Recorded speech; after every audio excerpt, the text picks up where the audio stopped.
Blanket.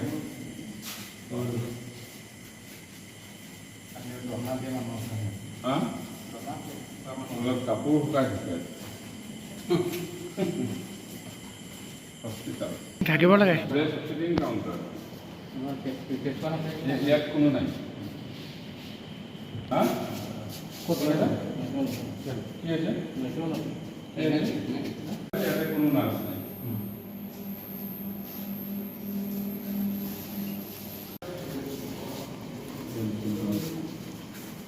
সেইফালে কোনে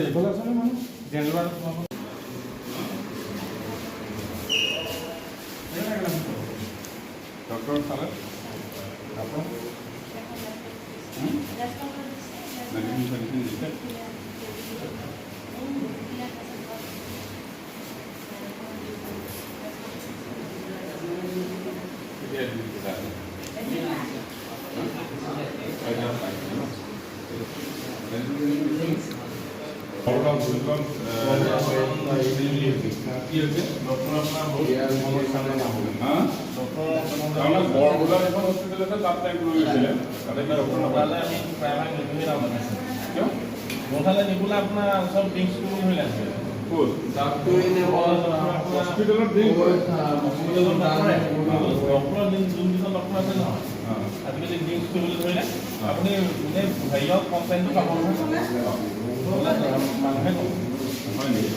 মানে এইজনক মানে এইজন পেচেণ্ট লৈ আহিছে বৰহোলালে আপোনালোকে নিদিলে নেকি বৰহোলালে মানে নিয়াই নাই আপুনি নিয়াই নাই মানে মই জানো মানে খেলটো আপুনি এনেই তাত মানে তুলনা এটা কৰিব তেতিয়া গম পাব কথাটো মানে অৱস্থা বেয়া বৰহোলাত মানে যিজন ডক্টৰ আছে নহয় কি নাম ডক্টৰজনৰ ডক্টৰৰ নাম নকওঁ চবেই কিন্তু আপুনি তদন্ত এটা কৰিব আমাৰ ইয়াত আমিনো কেলৈ ইয়াত আহিব ইয়াত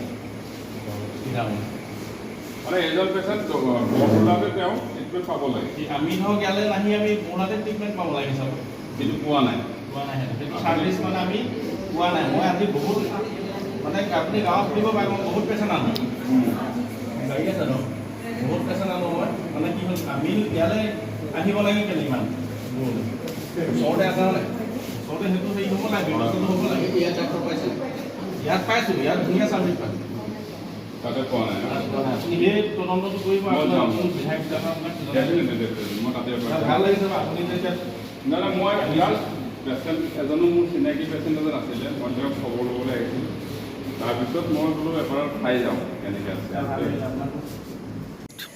মোৰ আচলতে এজন চিনাকি পেচেণ্ট তেওঁ হঠাতে ফোন কৰিলে যে মই তিতাবোৰ এনেকৈ এফাৰেত আহিছোঁ আপুনি অকণমান বোলে কৈ দিবচোন ইয়াতে মই সেইকাৰণে ইয়াতে আহিলোঁ ইয়াতে আহি মই যিটো দৃশ্য দেখিছোঁ সঁচাকৈ ক'বলৈ গ'লে ছেটিছফেক্টৰী নহয় এটা কদৰ্যময় পৰিৱেশ সঁচা কথা ক'বলৈ গ'লে আৰু মই যিটো দেখিলোঁ মানে ইয়াতে আমাৰ যিটো বেবী ইউনিট আছে য'তে মানে বাচ্চাবিলাক য'ত থাকে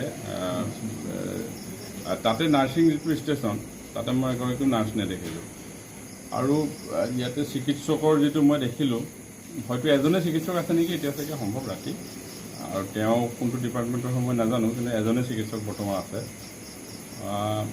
মই ভাবোঁ যে এই ক্ষেত্ৰত কিছু কৰিব লগা আছে হয়তো যিমানখিনি ডক্টৰ ডিপাৰ্টমেণ্টেল ডক্টৰে থাকিব লাগে হয়তো ডক্টৰৰ অভাৱ আছে নাৰ্ছৰো অভাৱ আছে সেইখিনি ফুলফিল কৰিব লাগিব ভৱিষ্যত সময়ত আৰু তিতাবৰৰ মই ইয়াতে আহি এটা কথা গম পালোঁ যে বৰহোলা যিখন আমাৰ হস্পিটেল আছে তাতে হেনো ডক্টৰবিলাকে নিশাৰ ভাগত ড্ৰিংক কৰি থাকে মোক এজন ইয়াতে অহা পেচেণ্টে মোক ক'লে যে তেওঁলোকে যাৰ কাৰণে মানে তেওঁলোকে বৰহুলা হস্পিটেলত নাযায়। এজন সাধাৰণ পেচেণ্ট মই দেখিলোঁ যে তেওঁ ডাইৰেক্ট ৰাংচালিৰ পৰা তিতাবৰ হস্পিটেললৈ আহিছে।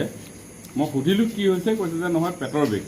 তো মই বোলো কিয় আপোনালোকে বৰহুলা হস্পিটেলত নগ'ল? তাৰপৰা কৈছে নহয় ছাৰ তাতে মানে ডক্টৰবিলাকে নিশাৰ ভাগত তেওঁলোকক আচলতে দেখাব পৰা নাযায়, তেওঁলোকে এনেকুৱা অৱস্থাত থাকে।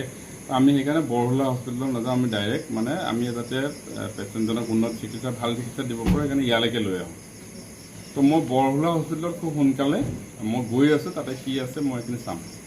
এই যদি যিটো অভিযোগ তুলিছে যে চিকিৎসকজনে সুৰাপান কৰে, হয়, সেই চিকিৎসকজনৰ বিৰুদ্ধে আপুনি কিবা ব্যৱস্থা ল'বনে? একেবাৰে 100% যদি তেনেকুৱা কিবা তেওঁ কোৱাৰ দৰে মোক এজন আচলতে এম্বুলেঞ্চৰ ড্ৰাইভাৰ এজনে কথাটো ক'লে। তেওঁ হেনো প্ৰায় পেচেণ্টক ইয়ালৈ লৈ আহিছে, এতিয়া তেওঁ মোক কৈছে যে তাতে নিব পৰা নাযায়। তো যদি তেনেকুৱা কথাখিনি সেই কথাখিনি যদি সত্য হয়, নিশ্চিতভাৱে তেনেকুৱা ডক্টৰ থকাৰ কোনো প্ৰয়োজন নাই। তাৰ যিগৰাকী অধ্যক্ষ আছে নাইবা তাতে কোন আছে মই নাজানো, তেওঁলোকে তাতে কি কৰি আছে সেইখিনি চাব লাগিব। ভাল চিকিৎসা পোৱা হ'লেতো ৰাংচালিৰ পৰা এজন পেচেণ্ট তিতাবৰলৈ অহাৰ কোনো প্ৰশ্নই নাহে। তো তাতে যেতিয়া পেচেণ্টজনক নিবই বিচৰা নাই, তাৰমানে তাত কি চলি আছে মানে সেই হস্পিটেলখনত, মই খুব সোনকালে তাতে যাম, মই তাতে গৈ খবৰ ল'ম। Thank U.